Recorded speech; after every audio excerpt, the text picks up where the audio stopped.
और कमल हासन जी के साथ एक्सपीरियंस? वो लेजेंडरी है। उनके साथ बैठ के लगता है कि आपको कुछ नहीं आता है, और किसी भी टॉपिक पे बात कर रहे हैं। ऐसा नहीं कि आप एक्टिंग की ही बात कर रहे हैं, आप कोई भी नाम, किसी भी तरीके का, पॉलिटिकल, सोशल, फिल्म मेकिंग को का कोई भी हिस्सा, डायरेक्शन, कैमरा, मेकअप। जब वो सुपरस्टार थे, बहुत कम उम्र में बन गए थे, तब वो 1 साल जाके मेकअप सीख के आए थे बाहर। अच्छा। सुपरस्टार बनने के बाद? सुपरस्टार बनने के बाद वो मास्टर हैं मेकअप में, मतलब ही डिजाइन्स मेकअप लाइक।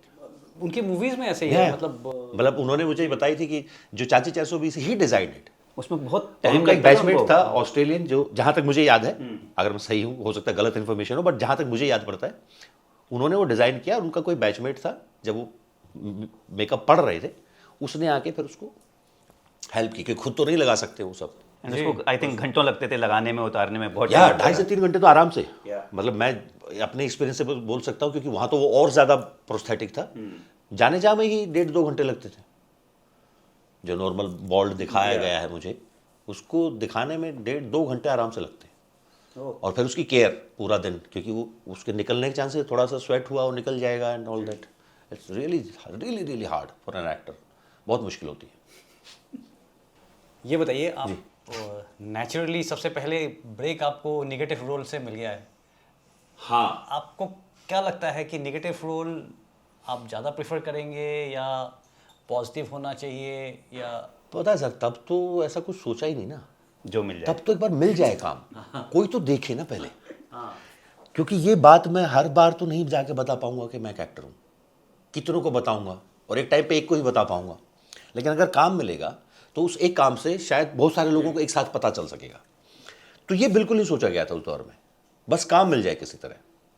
पहले दोनों फिल्में ये हुई, आक्रोश खट्टा मीठा, दोनों नेगेटिव में गए।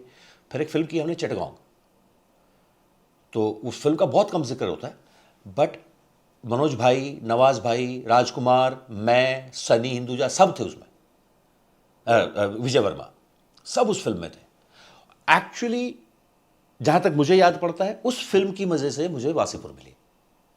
क्योंकि मनोज भाई उसमें लीड रोल में थे और हम क्रांतिकारी थे। ये उस दौर की बात जब बंगाल की क्रांति की जो घटना थी, चिटगांव अपराइजिंग का जो दौर था, तो चिटगांव अपराइजिंग के दौरान जो मास्टर दा का रोल था वो मनोज भाई कर रहे थे, और मैं जो उसके साथ किरदार कर रहा था, उसकी वजह से उन्होंने मेरा नाम रिकमेंड किया था वासीपुर के लिए कि यार एक लड़का है जो शाहिद खान लग सकता है।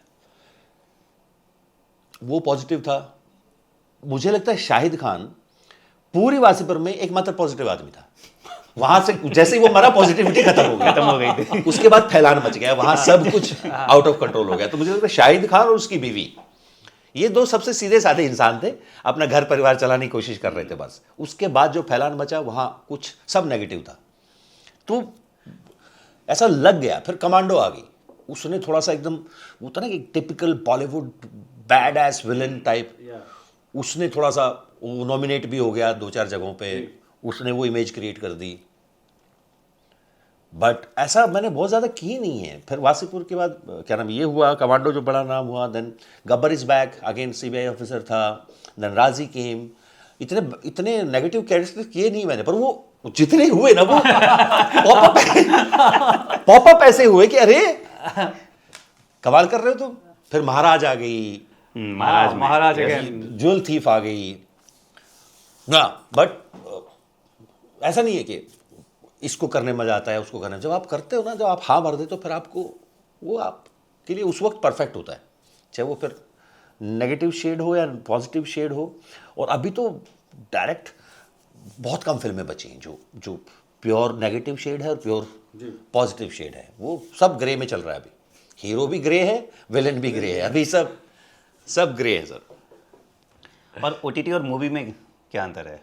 बिकॉज ओटीटी आजकल इतना ज़्यादा हर महीने हर वीक कुछ ना कुछ आ रहा है। काम को लेके एज एन एक्टर तो कोई डिफरेंस नहीं है। ओके। क्योंकि उससे कोई फर्क नहीं पड़ता आपको ये कहाँ देखने वाले हैं, आपका जॉब वही है, सेम। फील वाइज फ़र्क पड़ता है। हम सब सिनेमा देख के बड़े हुए हैं, उस अंधेरे पर्दे बड़े कमरे में बैठ के वो जो स्क्रीन पे जब चलता था, तो पूरी ऑडियंस के लिए एट द सेम टाइम दुनिया बदल जाती थी। अब वो नहीं होता, अब वो फील नहीं आता है। फील लेवल पे लगा, पर ऑफ कोर्स उसकी वजह से काम डिफरेंट आने लगा है। ओटीटी ने एक्सपोजर बढ़ा दिया है, बाहर सिर्फ इंडियन सिनेमा के बजाय बाहर का सिनेमा देखने को भी दुनिया भर का काम है उसके ऊपर, तो एक्सपोजर बढ़ा है, लोगों को सिनेमा देखने के का एक अलग तरीके का नज़रिया समझ में आने लगा है। पर एज एन एक्टर जब आप काम करते हो आपके लिए वो सेम चीज़ है, उसको कोई फ़र्क नहीं पड़ रहा होता आपको कि अच्छा ये अब ये लोग ओटीटी पे देखेंगे तो मैं कुछ अलग एक्टिंग कर देता हूँ, या थिएटर पे देखेंगे तो कुछ, उसका कोई वो तो दिमाग में भी बात नहीं आती। जय हिंद, आई होप आपने इस क्लिप को एंजॉय किया है। अगर आप ये फुल पॉडकास्ट देखना चाहते हैं तो उसका लिंक डिस्क्रिप्शन में दिया गया है, और इसी प्रकार के हमारे गैलेंट रियल लाइफ हीरोज़ के अगर पॉडकास्ट आप देखना चाहते हैं तो आप हमारे main channel monks and warriors by colonel Kaushal Kashyap check out कर सकते हैं। जय हिंद।